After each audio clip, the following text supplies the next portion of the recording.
Joo. 12.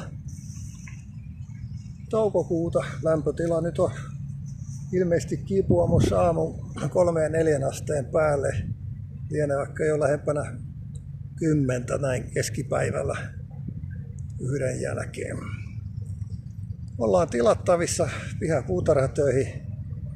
Reippaina käymme rekkain alle tahdissa.